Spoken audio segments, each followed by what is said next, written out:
Muito bem, pessoal, aqui quem fala com vocês é o Pablo. Bom, pessoal, nesse vídeo aqui vamos falar sobre as ações do Banco do Brasil, pessoal, e um grande potencial de valorização que eu acredito que o Banco do Brasil possui. Pessoal, há aqui um fator que pode fazer as ações do Banco do Brasil no longo prazo se valorizarem mais de 300%. Isso mesmo que vocês ouviram, fora grandes dividendos quando o banco conseguir dar a volta por cima e vencer essa inadimplência temporária no agronegócio. Então fiquem comigo até o final desse vídeo, porque para quem ficar comigo até o final, eu vou revelar uma cereja do bolo no Banco do Brasil, que como nesse patamar de preço, ele poderia sim fazer muitos milionários no médio a longo prazo.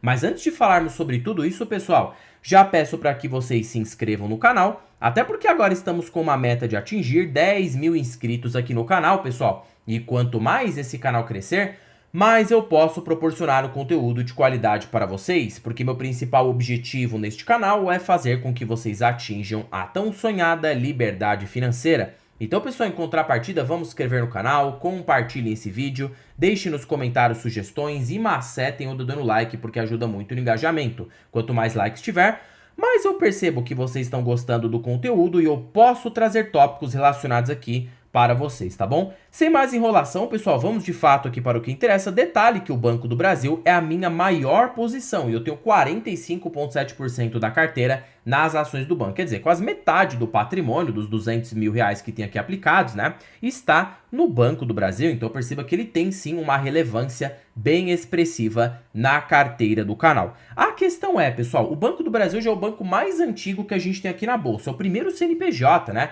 a ser cotado na bolsa, é o banco que foi muito utilizado para várias coisas na história aqui para o Brasil, e fora que ele domina o crédito agrícola, mais de 50% do agronegócio, fatia do agro, está nas mãos do Banco do Brasil. O agro, que era visto como um dos principais ganhos, né, e motores de crescimento para o Banco do Brasil, o diferencial para o banco está sendo visto como vilão neste ano. Por quê? Porque a alta da inadimplência fez com que o lucro do Banco do Brasil recuasse fortemente para este ano, tá? Indo aqui diretamente no site de RI, você pode abrir aqui a parte de sumário de resultados no Banco do Brasil e a gente percebe que, de fato, ó, o lucro líquido teve uma retração de 9,4 bilhões lá no ano passado para essa faixa de 3,8. Mas aí é que tá, pessoal. Aqui entra uma questão muito interessante que eu preciso chamar a atenção aqui das pessoas, tá? O Banco do Brasil não necessariamente perdeu dinheiro. Por quê? Porque ele precisou, com essa crise que tem acontecido pontual no agro, elevar o nível de provisão. Quando você eleva o nível de provisão, tecnicamente você pega, né, ali o dinheiro que você contabilizava no balanço e guarda em uma reserva. Então o Banco do Brasil não está perdendo dinheiro. Tanto que quando você olha no resultado do Banco do Brasil aqui, ó, nesses últimos trimestres, a gente vê um aumento da receita líquida, tá? Mesmo com a alta da inadimplência, o banco está tendo aumento da receita. Pega aqui de maneira trimestral. Olha a receita líquida do banco, 84 bilhões, saltou ali do segundo tri, saltou do primeiro, saltou do ano passado. Perceba que o Banco do Brasil está tendo avanço da receita, então o banco não está perdendo dinheiro. O que está acontecendo é um efeito sazonal por conta do agro, teve um aumento do custo de captação do Banco do Brasil, inadimplência, e isso está fazendo o resultado ser comprimido. Porém, quando o cenário reverter e essa inadimplência começar a ser reduzida, porque isso aqui é muito cíclico, pessoal, depende do agro. Preço do milho desabando, preço da soja desabando. Quando a gente tiver uma reversão nessa tendência, já uma taxa Selic em queda também vai ajudar nesse quesito. Tecnicamente, o Banco do Brasil vai reduzir sim a inadimplência. E parte deste ganho que está sendo reservado para PDD poderá voltar integralmente ao balanço. A gente pode ver uma recuperação mais plausível no Banco do Brasil, mais expressiva, a partir de 2026, tá? O quarto trimestre já vai marcar o ponto de inflexão. O ponto positivo é que a gente aparentemente não vai ter mais uma queda de lucros, porque o banco já se estabilizou aqui neste resultado. Então ele pode ali entregar um lucro no próximo trimestre de 4 bilhões, encerrando esse ano com um agro bem comprimido, que deu uma dificuldade aqui no lucro do Banco do Brasil, ele vai encerrar esse ano com 19 bi. Já tendo uma recuperação para o próximo ano, a gente pode ver um lucro no próximo ano de 24 a 26 bilhões, fazendo com que o banco possa, sim, ter um melhor dividendo projetivo, fora uma provável distribuição extraordinária, que os próprios CEOs aqui da empresa disseram que caso a recuperação seja bem sucedida, que eu acredito que vai ser, dado o tamanho do Banco do Brasil, ele consegue sim passar por esse cenário muito tranquilamente, até porque é muito pontual e já teve crises piores no Banco do Brasil do passado, tá? Consequentemente, o banco pode pagar no extraordinário e ter um dividendo aí de 8 a 7% no próximo ano e nesse ano de 6 a 5%, voltando à sua normalidade total em 2027, que é o resultado, acho que a crise vai ser forte, com a total recuperação do Banco do Brasil.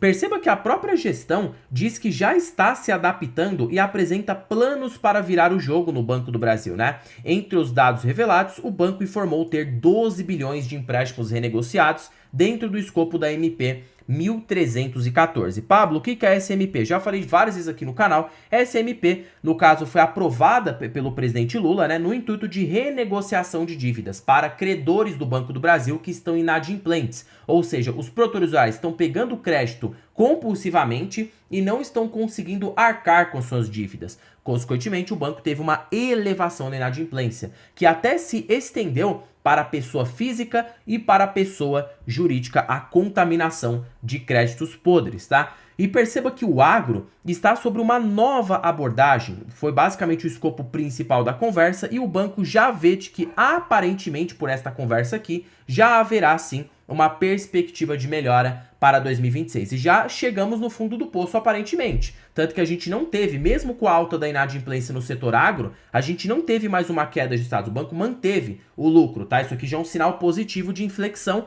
já para uma recuperação para o próximo ano. Um caso muito parecido, pode não ter nada a ver com o que eu vou falar aqui, foi com a Irani. A Irani no ano passado teve queda de resultados, depois ela se estabilizou e já voltou a crescer novamente. Então a rentabilidade do Banco do Brasil para o próximo ano pode ir voltando bem devagarzinho, tá? E o mercado hoje já não está mais precificando uma tese de dividendos no Banco do Brasil. Muitas pessoas começaram a questionar, nossa, era para o banco estar desabado mais. Não, pessoal, não, porque a gente está tendo alta do Ibovespa, fluxo de capital estrangeiro no Brasil, perspectiva de queda na taxa Selic para o próximo ano. Então o capital estrangeiro vai diretamente para as blue chips aqui na bolsa. Então o banco não vai cair. Eu acho muito difícil, tá? Do Banco do Brasil, nesse cenário atual, cair abaixo de R$20. Qual cenário seria possível? Se o Ibovespa desabasse, se o juro aumentasse aí, seria bem provável que o banco iria derreter. Mas não é o que tem acontecido, né? E essa reversão de tendência pode vir antes do esperado. Mesmo hoje o banco a R$22 está barato, cotado por 0,70 de PVP. A média de Banco do Brasil é ser cotado por uma vez valor patrimonial, que dá hoje, tecnicamente, um potencial de valorização na ação apenas para o banco regredir para a sua média histórica de 40,8%. A gente vê que tem bastante margem para o Banco do Brasil se valorizar. Fora que colocando aqui, ó, preço justo do próprio Graham, que funciona muito para ações cíclicas na bolsa. O Banco do Brasil, para quem não sabe, é cíclico, tá? Ele não é o Itaú, que é previsível, pessoal. É um banco de commodities, depende do setor e da volatilidade do agronegócio. Por isso, quando você olha para a PL em Banco do Brasil, dados os momentos, é bom até que o PL se estique, porque denota que o banco está em fundo de ciclo com uma reversão de tendência. Os melhores momentos para comprar ações do Banco do Brasil foi nesses momentos que o banco ficou com o lucro comprimido temporariamente, porque o múltiplo fica tão baixo, que quando ocorrer ali o re-rating, né, a reprecificação de múltiplos, o banco pode se apreciar e pagar grandes dividendos, tá? Agora, observando aqui, a gente vê que o preço justo da ação fica em R$ 47,00, que dividido por este preço de 22 nos dá um potencial de alta de 114%. Então, por isso que eu tenho muito Banco do Brasil na carteira. Eu vejo uma assimetria bem expressiva no banco, né? E eu me arrisco em ter uma posição mais elevada. Pessoal, grandes investidores concentram, eu penso dessa forma, tá? Claro, não é nem comparado com Warren Buffett, com Barça, esquece isso aí, tá? Esquece isso aí. Isso aí é só por longuíssimo prazo. Mas você tem que pensar como um grande investidor, mesmo que você não seja um, tá? E, consequentemente, se você está fazendo uma carteira que você quer rentabilidade, naturalmente você vai concentrar em boas empresas. Olha, minha carteira, por exemplo, ó, é concentrada em Banco do Brasil, Itaú e BR Partner. Isso aqui já dá quase toda a minha carteira. Se essas empresas derretem, minha carteira desaba. Só que faz parte do processo. Nós nunca vamos conseguir ter uma grande rentabilidade se a gente não focar em poucas e boas teses de investimento. São empresas consolidadas, querendo ou não. Então, muito difícil de acontecer aqui alguma coisa que prejudica essas empresas para sempre. E outra, se aconteceu, o Brasil já foi faz tempo, tá? Se Banco do Brasil quebrar, já era o Brasil, acabou o agro, acabou com tudo, tá? Se Itaú quebrar, fuga de capital aqui no Brasil, já era também, até o Banco Central ia ter que intervir. Então assim, pessoal, tem que sempre pensar por esta maneira, você ter empresas inquebráveis que estejam baratas e com uma boa perspectiva de repasse de dividendos, tá? E hoje, colocando por toda a lógica seguinte, qual que é o retorno embutido no preço da ação do Banco do Brasil? Vocês viram lá num vídeo que eu fiz de Itaú, vou deixar no card, o retorno embutido no preço da ação do Itaú fica de 20% ao ano.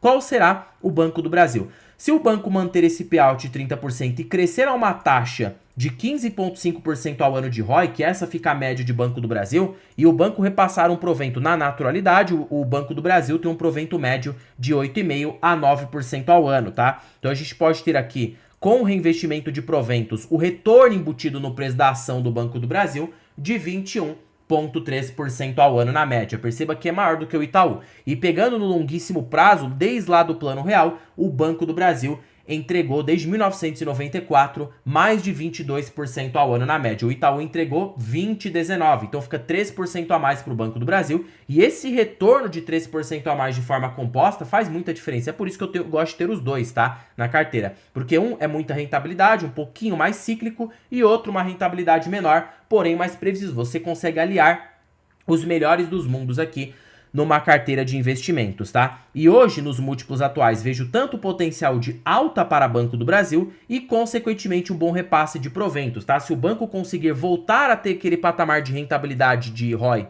de 30 bi por ano, isso dá um ROI, considerando o patrimônio líquido no futuro do Banco do Brasil, aproximado de 15% ao ano.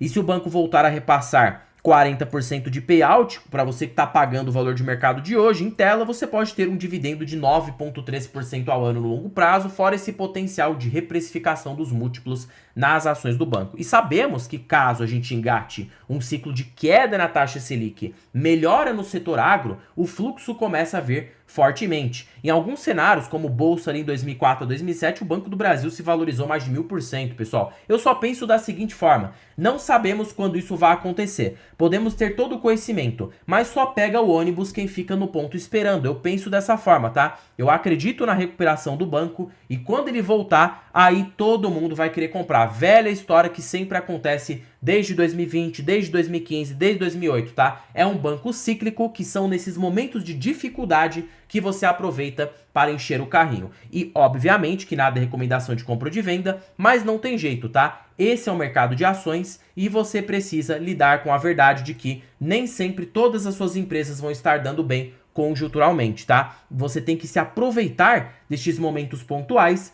para aumentar a sua posição. Até mesmo as mais previsíveis da bolsa, o Itaú, por exemplo, já deu trabalho. Em 2015 lá, o banco teve queda de lucros, tá? Então toda empresa está suscetível a ter uma piora de lucros. Eu penso dessa forma. Porém, aí é que tá. Você tem que avaliar se essa piora é pontual e reversível ou se isso é ruim. Aí, se fosse ruim, seria outra história, mas não é o que tem acontecido. É uma piora muito temporária e não é a gestão. Claro, pessoal, a gestão pode ter errado feio na concessão de crédito, né? Até porque a gestão no início do ano ali previu um lucro de 38 bi, só que naquela época a inadimplência estava em 1,5% a 2%. De repente, a commodity desabou, nível de inadimplência subiu fortemente e até pegou a gestão em cheio, tá? O agro é uma commodity, não tem como prever o agro. É por isso que mesmo os mais profissionais do mercado não conseguiram prever essa queda de resultados, esse fantasma, esse cisne negro que tem acontecido no Banco do Brasil, né? Que acredito que é totalmente reversível e já vai ter aí, agora a gente vai ter um cisne branco, tá? O cisne negro veio, pegou, assombrou aí o Banco do Brasil nesse ano e quando todo mundo menos esperar, teremos um cisne branco e haverá uma recuperação